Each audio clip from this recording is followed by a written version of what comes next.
and let's share. So tonight is going to be content, and it's a fun one. I like this one a lot because it's not one that is like super popular with a lot of the Salesforce folks. When you think about it in general, there's a lot of people talking about Salesforce stuff, but in general, there's hundreds of thousands of people around the world that do Salesforce. And for the most part, you can always kind of point out who does content, who doesn't do content. You can find them on either Twitter or YouTube or LinkedIn. So it's kind of a fun topic for me. I enjoy talking about it. I've been doing it for about 3 years now. So I've definitely learned some tips and tricks over those 3 years that have made this a lot easier for me. And I would have loved this when I was first starting out. Main reason is when I first started out, I had no idea what to do, had no idea how to create content. I'd never grown a social channel at all. So the very first step for me was like, how do I even do it? Like, how do I even start? I don't even know how to start. Like, I don't even know what I would say. And then even if I think of something to say, like, how do I post it? I like just really, really 101 stuff. So I want to go through that tonight. We're going to get a little more into the depths on that. Let me shift this here. We are going to go kind of through these 5 main topics. Okay. So we are going to start from somewhat of a base. I'm going to take the base understanding that you know how to go on LinkedIn or you know how to go on Twitter and click on post and actually write something out, and you're familiar with like the general idea of social media. And we're going to really kind of focus on the harder part, which is, okay, yeah, I know how to post something obviously, but like, what do I do from there? How would I actually figure out what to say? You know, what does my niche need to be? What is a niche? Why is that important?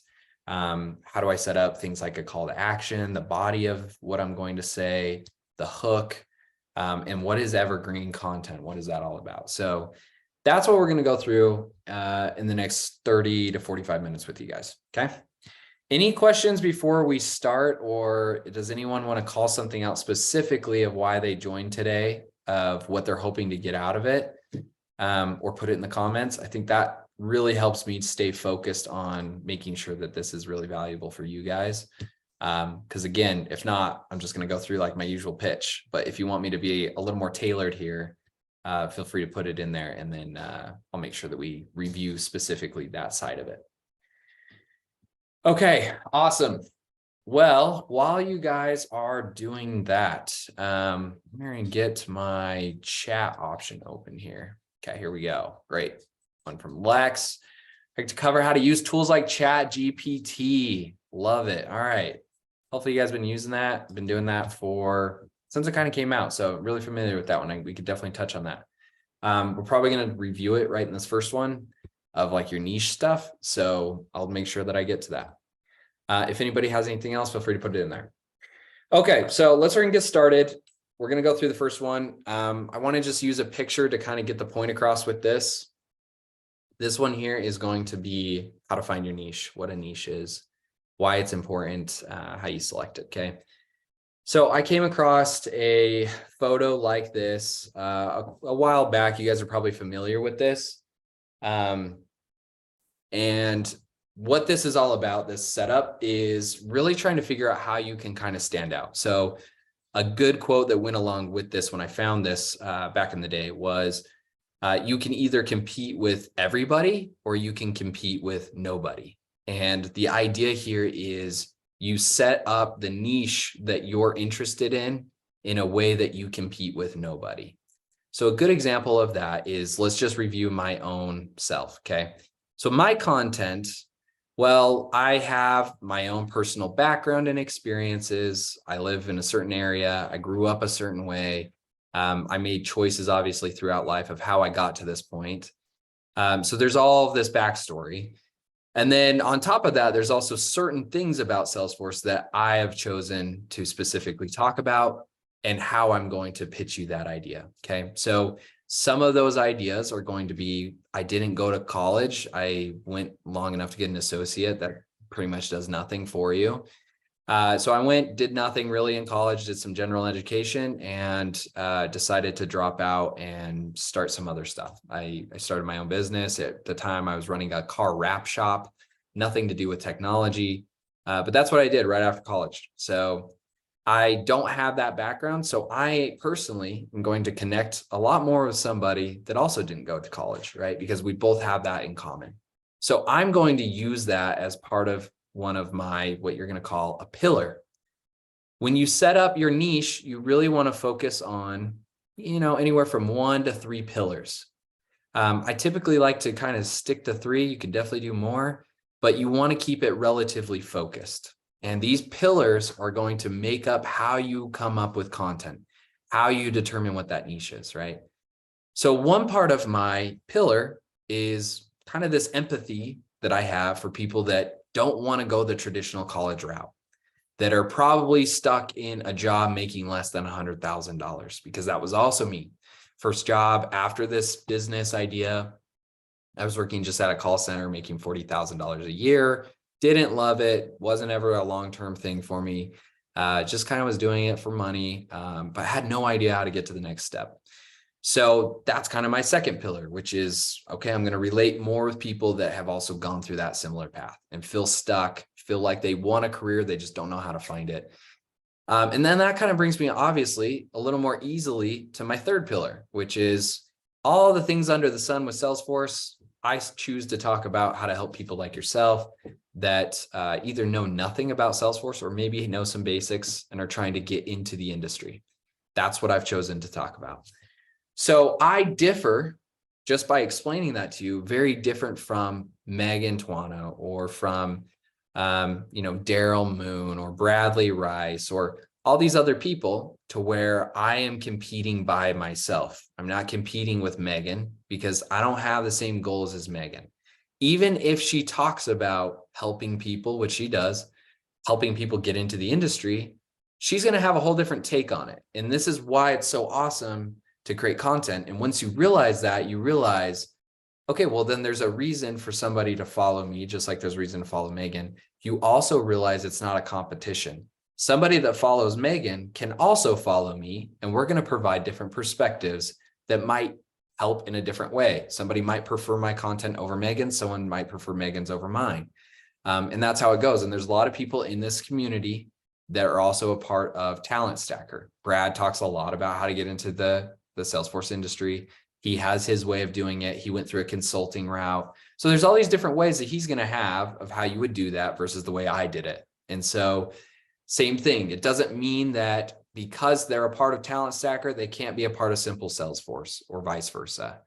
It's just another perspective. And what you're ideally trying to do through content is advertise yourself to those people that are most like you and resonate with your story and the way that you present information so that you can help those individuals. That's the whole point of it. That's the point of any business in general. That's what they try to do.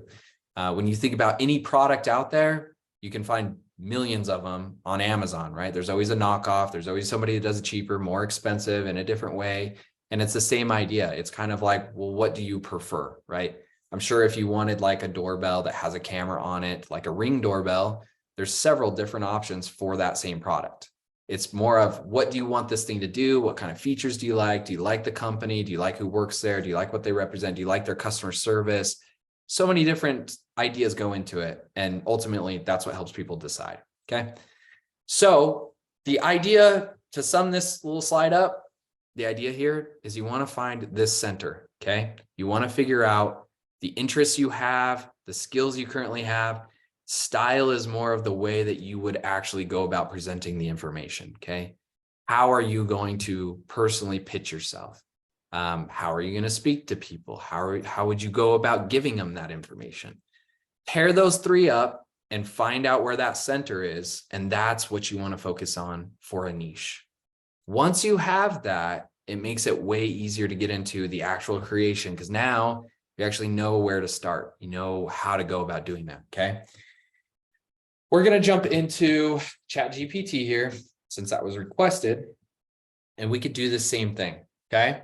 So if I am looking for a niche, well, I have an idea of the things I talked about. I want to help people learn Salesforce. I want to help them jump into the industry. Okay. The main idea when you think of content and a niche is to take somebody's question and flip it into a solution. So the first thing I would do using ChatGPT, I would say, what are the 20 most common questions people have when they want to join or let's say want to get a job in the Salesforce industry and switch their career. Okay. I'm hearing refresh. Probably just a dead link. And let's retype that. Boom. Okay. And it's going to list out those 20 questions. Obviously, if you're familiar with ChatGPT, you know that it's not limited to 20. You could literally ask it for thousands if you really wanted to. If you're not familiar with it, this is basically a chat bot that is ran by AI that you can kind of ask it questions. And those questions come back to you in real time with very quick answers. It's almost like a quicker way to Google if you want to think of it that way. And you can talk to it almost like a human, right? So it's just a quicker way to get information. So now we have 20 most common questions of if part of my niche is to help people join into the Salesforce community or into a career in the Salesforce world. Here's 20 questions that are commonly asked. Okay, so how do I prepare for a career in Salesforce sales? Okay, well, that's not necessarily what we want. I might be able to kind of even tweak this a little bit. And I could say something like this: 20 questions when join. Let's say get a job. Let's change it here. Get a job as a Salesforce admin. Well, let's see what this says. Okay. All right. A little more targeted. What does an admin do? What are the qualifications I need? What are some skills? How do I experience it? And you could think through this yourself, or you could just ask it back. You could say this. You could literally just take this first thing. Let's take a little more hard one. How do I prepare? I like this one. Let's say this. Type that back in, and it's going to literally tell you how to do it. So that's content right there. All I got to do from this point on is we're going to talk about how to refine this so that you can put it into a tweet, so you can put it into a YouTube video. But the main idea is already done for you. It's not figuring out what to say, it's how to say it that matters. Because I could go post this right now, but it doesn't necessarily mean it's going to do well, because it's really more about paying attention to how to refine this information in a way that people want to read it, right? Think about any media news outlet, CNN, Fox News, New York Times, doesn't matter. They're all doing the same thing. What is like the number one thing? Really clickbaity title to get you to click in or to read the newspaper or to read that link, right? And then from there, it's a formatted way that they're going to tell you that story. It's not necessarily the information, because the information is just a Google away. I could easily figure out what's going on in the news, right? It's more of, I read the New York Times because X. I listen to Fox News because of Y. I listen to CNN because of this, right? So this is how you get content. Really easy way. Lex, does that answer your question on ChatGPT? Is that helpful? Yeah, that is super helpful. Okay. I definitely appreciate it. Yeah, no problem at all. Perfect. Okay, so we got that. Awesome. You got this answer. We're going to use this as an example. That was a good idea to do in the first place. Awesome. Okay, we have this. We want to post about this. Here's 8 steps of how I can prepare for an admin interview, what it's going to involve. Nice. I want to turn this into some piece of content. How am I going to do that? Okay, you kind of want to work backwards. It's a little awkward at the beginning because you're probably not going to be used to this, but you want to work backwards because you want to think of how you're going to position yourself with this content again, right?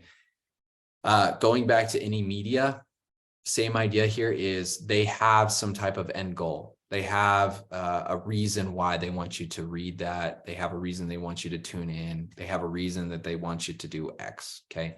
Sometimes it's to sell you something. Sometimes it's just to get viewership up. Sometimes it's get you to trust them more. If it's like a news outlet, right? We want you to tune in always so that you trust us, get familiar with us, and you're always watching our channel versus someone else's channel. So how do we do that?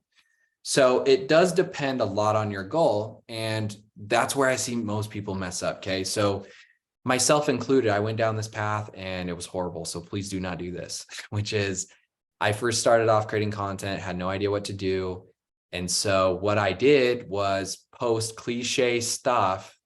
And yeah, I would get a lot of likes and I grew followers, but it meant nothing. Why? Because I'm posting stuff that everybody can agree with, right? Golden rules, platitude type stuff, which is, treat everybody with respect, stuff like that, right? And then you post that and then everybody's like, yeah, and gives you 1,000 likes and you feel like you're on top of the world. But then you're like, what am I actually doing here? Like, what is the purpose of me actually posting this? If it's to get followers, what am I going to do with the followers? Like, why am I getting followers? Because you got to kind of think through that. Yeah, you get followers, but if they're not targeted on something you want to do with them, they're pointless, right? You're developing a crowd for something that does nothing. So you want to think through this and you want to focus on the right things. There's a creator I follow right now on Twitter, and his catchphrase is likes ain't cash. So his whole thing since he started Twitter on his own journey is I want to grow a business. I want to create a business teaching people how to grow on Twitter and help them do that. But my end goal is to get paid. Like, I want to start a business. I want to get that business to X amount of money per year. And that's my goal. And it's very open that that's his goal. Okay, well, what that does for him is it helps him align all of his content to that goal, which is, okay, if this post does not lead to somebody buying my product, then I don't want to post it because I don't care if I get likes. I care if I get money.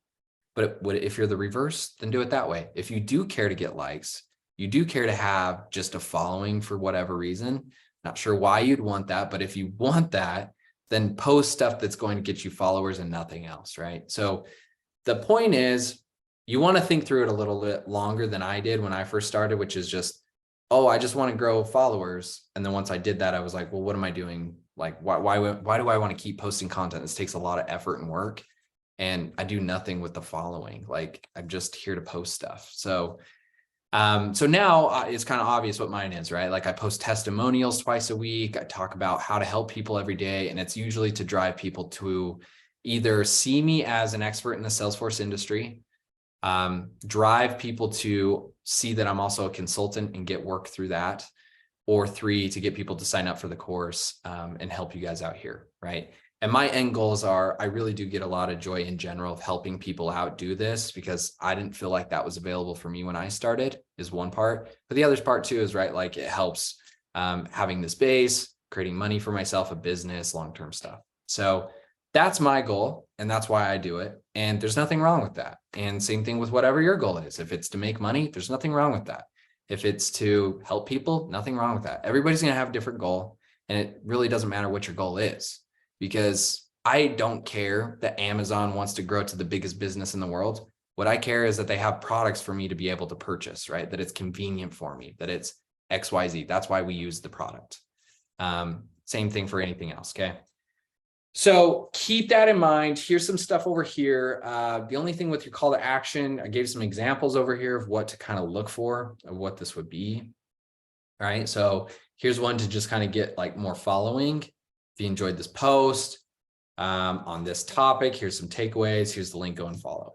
That's a really good one for, I typically use that one on like my newsletter. So if I post it on like a Friday or a Saturday after I've posted my newsletter for the week, I'll say, hey, yeah, if you liked this post, you would love my newsletter. There's 5,700 people that read it every single Saturday.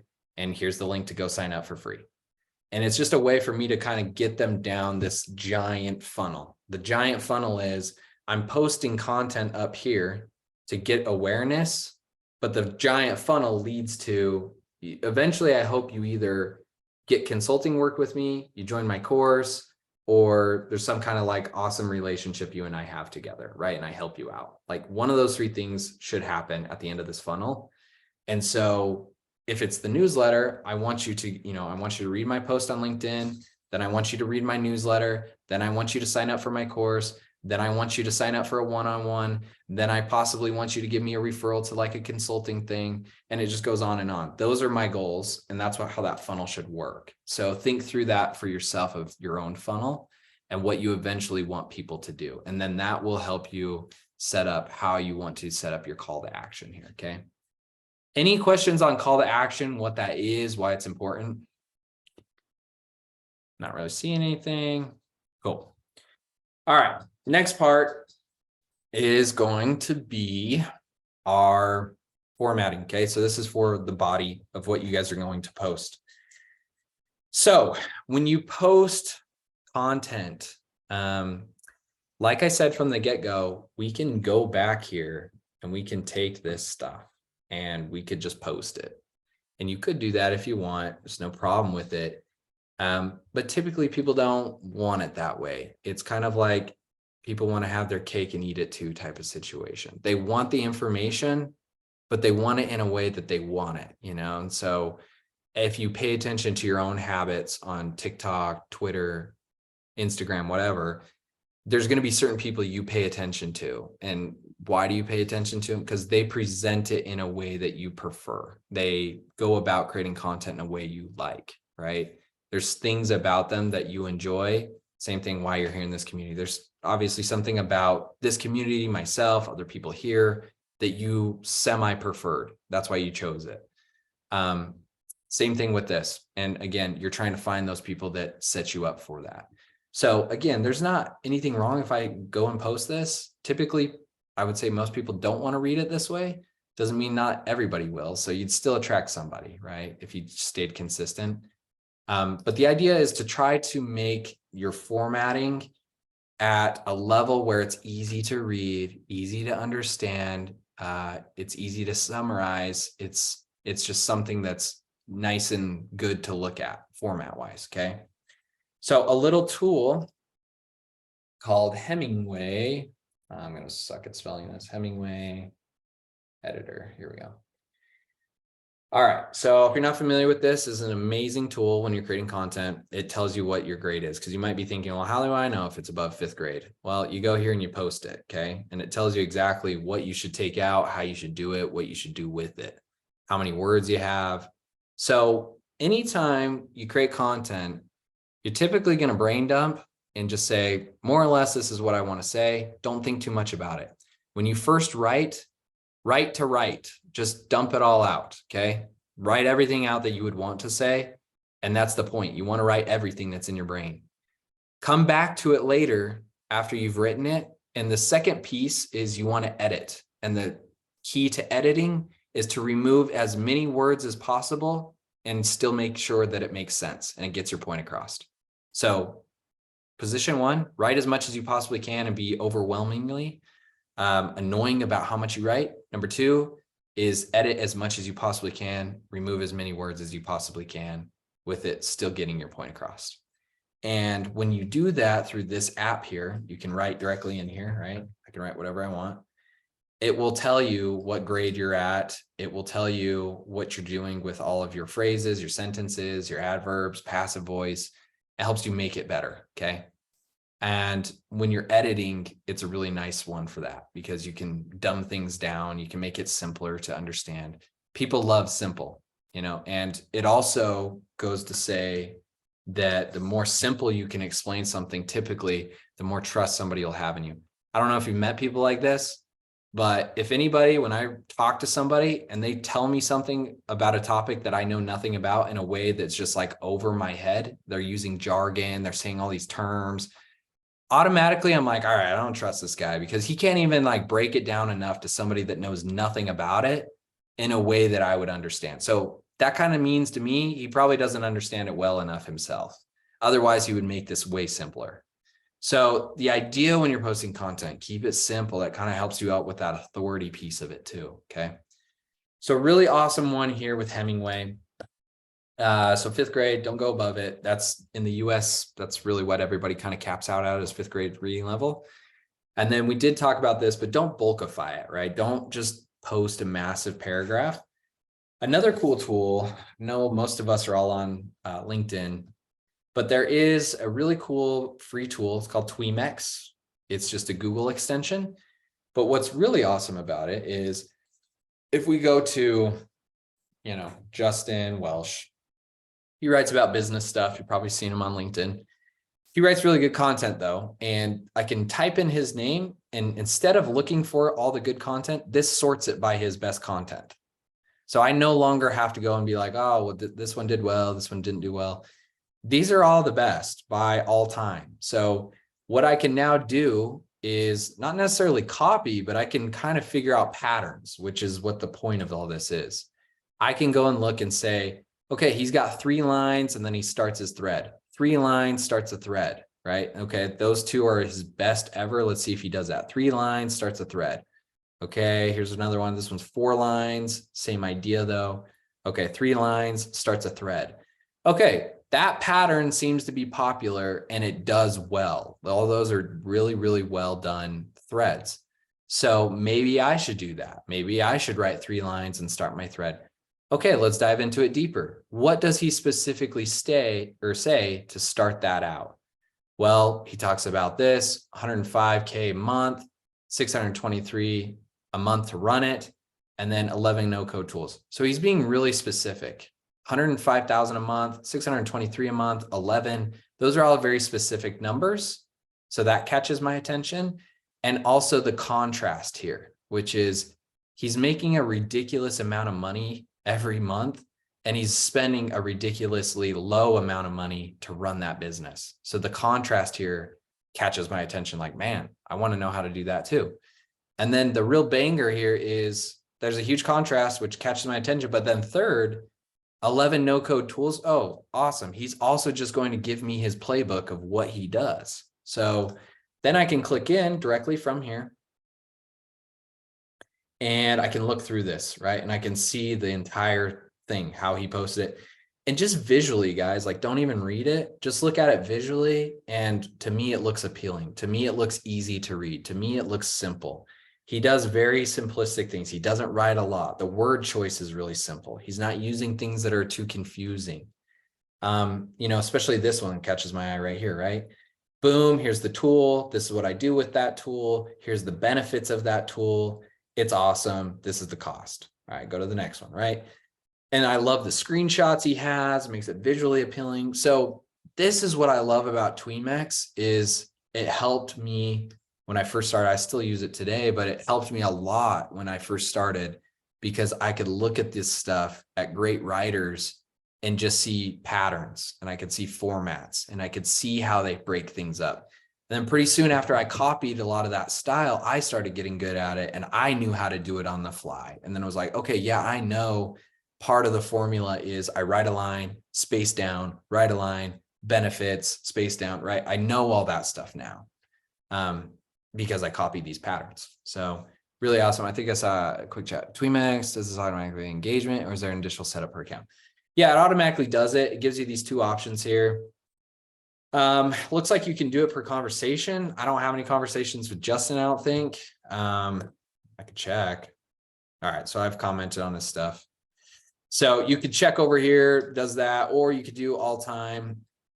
And you can also do recent. Those are kind of the 2 filters. So all time, this is best content ever. Recent is, I don't know how they pull it, but it looks like it's basically for the last 30 days, if I had to guess, because March and April I'm seeing. March and April. Yeah, I'd guess for the last 2 months or so. And it will just tell you, okay, in the last couple of months, this is what's done really well for Justin. So that's the way it sorts it for you, if that answers you. Cool. Really recommend that. So even if you don't have Twitter, just sign up for free. Even if you never post, it's free. Sign up for an account. Just make it a burner account for all I care. Just get Tweamex, and then that way you can kind of stalk other people on here. A lot of the people you see on LinkedIn are most likely going to be on Twitter too. So like another really good one to follow is Dickie Bush. He owns software that helps people write. He does a cohort teaching people how to write better. I don't get paid for any of this, but I haven't done it myself, but I've always seen really good testimonials that ship 30 for 30. It's a cohort you can join, and it's all about like the one-on-one fundamentals of copywriting. If you were interested, you could do that. But yeah, really good writer. You could look through his stuff. Who else is someone I really enjoy is Dakota Robertson. He's a good friend of mine.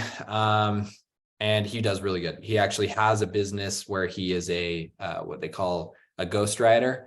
So he'll work with companies usually, and let's just say it's a company that wants to write good content, but they don't know how and they don't want to take the time to figure it out. They pay him to write content under their brand name. So he goes and works for that company. He writes their content for them, but it's under their company.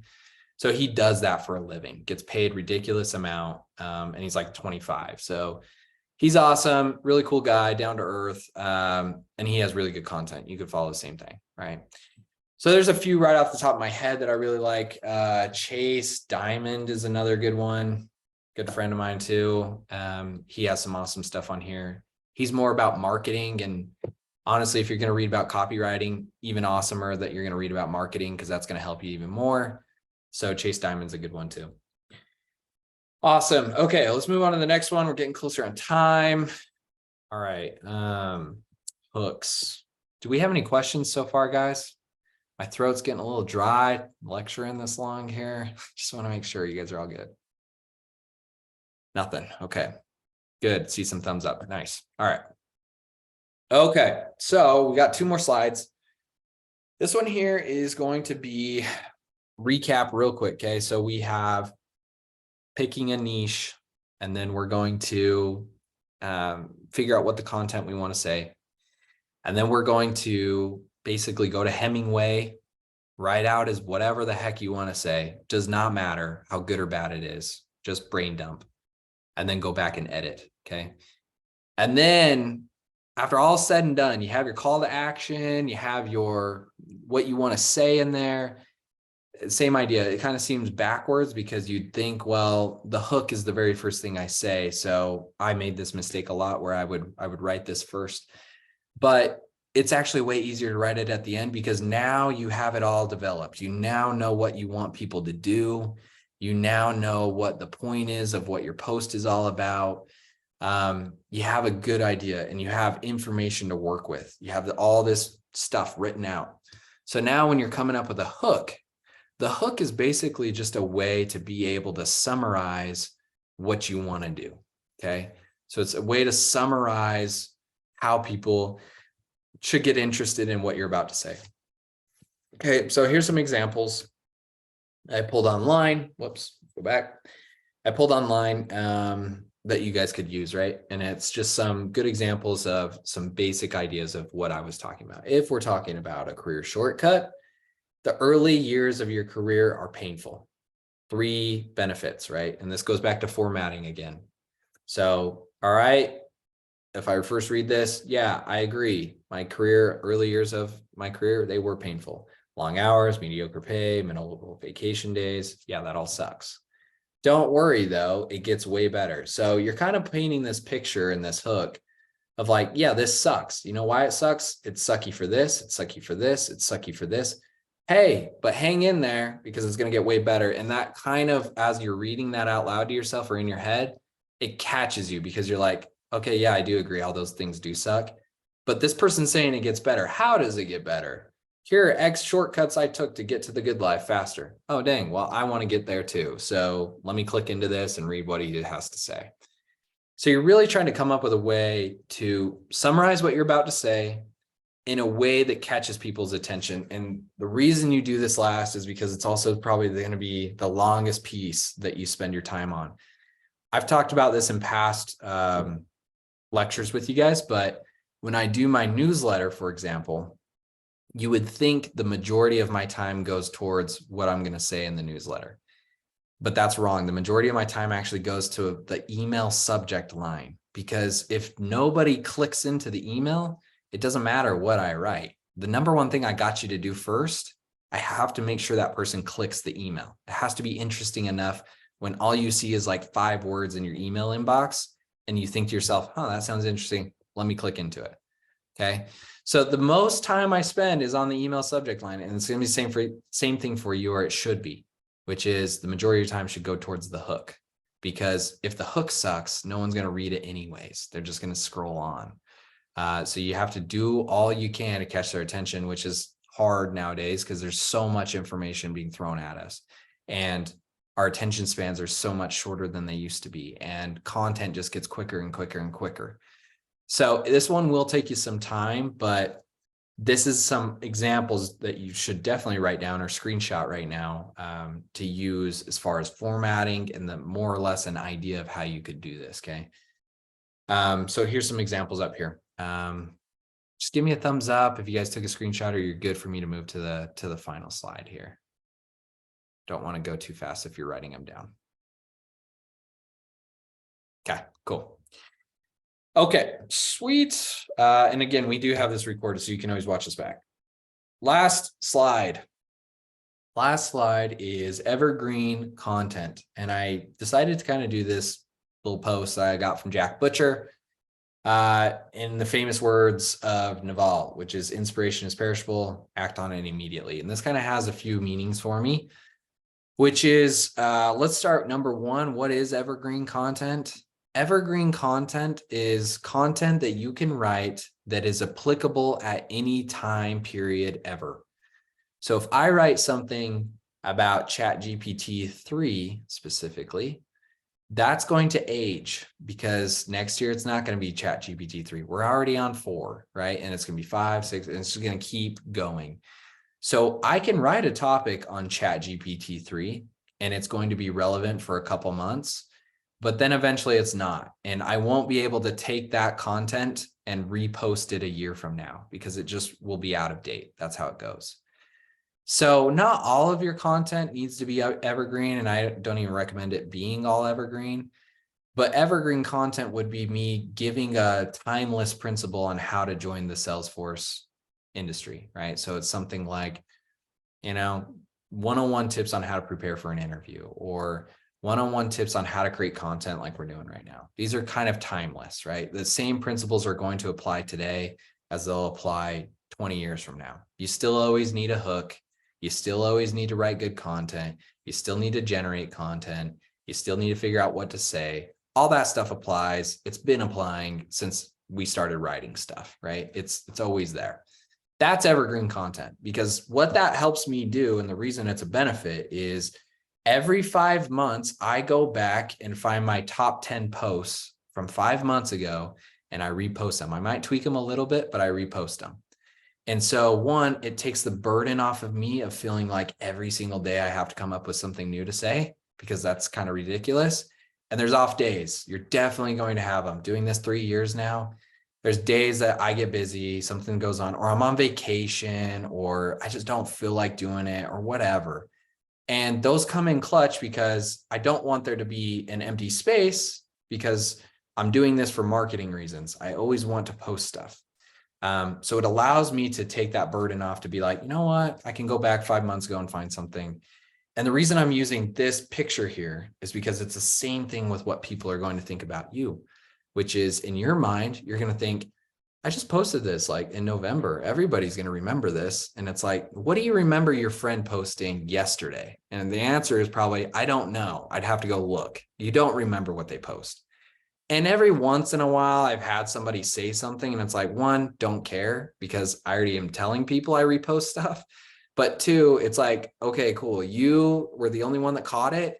And the other 80,000 people that follow me have no idea I posted this 5 months ago because who remembers what I said 5 months ago, let alone yesterday? Nobody. So it's going to be kind of weird and awkward because in your mind, you're going to remember it fairly well, but you put in all the time to come up with the content, right? You're going to remember how you wrote it, why you wrote it, all this stuff. Nobody else cares about that. They read a post, they read 100 posts a day, and they move on with their lives. That's how it goes. So always try to do it that way where you have somewhat of evergreen content so you can repost it. A good tool I use as a beginner, I don't think I would recommend it because it's like 16 bucks a month. If that's not a big deal to you, then feel free to. It's called Shield. It's a pretty popular one if you haven't heard of it.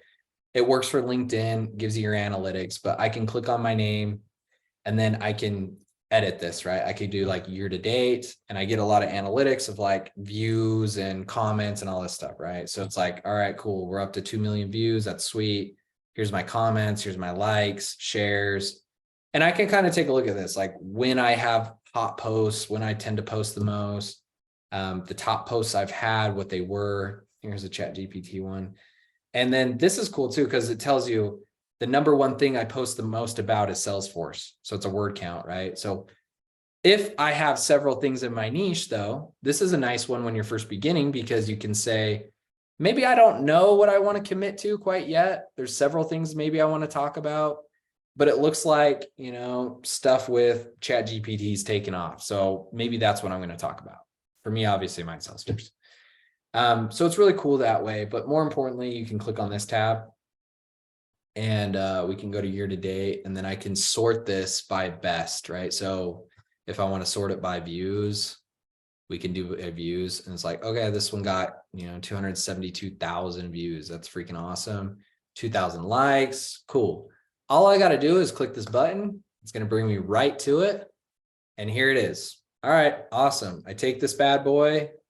I might tweak it a little bit. I copy this. I go to Buffer, which is a free scheduler. And I'm going to slap this thing in here, ready for tomorrow. Okay, nice. Put that in there. I'm done. And there you go. So it's a really easy way to do that.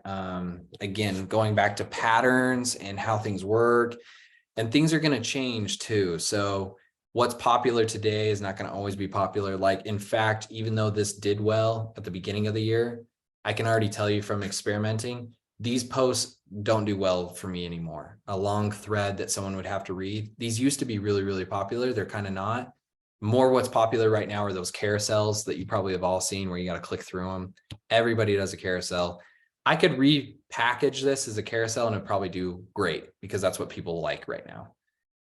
So that's kind of what I mean by patterns, right? It's like I can pay attention to that kind of stuff and catch on, which is really helpful. But yeah, it tells you a lot. It tells you, you know, if you used hashtags, it tells you if, you know, you used an image, when you posted it, which is really nice to kind of pay attention to what times usually work best. Try yourself, but I've always had really good luck with 8:30 in the morning and then 1 o'clock in the afternoon for 2 times a day. So you can take a look at all this stuff, right? How many comments you had on it, all that good stuff. So it is a nice tool. It is $16 a month. So I think when if I was brand new, I think step one is just creating content first and like getting it out there and figuring it out. Once you get the hang of it, feel free to like get into this. If $16 a month isn't a big deal to you, then sure, go ahead and get it. But I wouldn't say it's a necessity right off the bat as a beginner. Okay. And that's what I got for you guys today. I think we landed just 1 minute over or 2. So it seems good about that time. Yeah, 46. Okay. Okay, well, let's take some time, see if you guys have any questions. I got a clap here, so thank you. Do you guys have questions? Q&A. I'm happy to take some time to answer that for you if you have anything.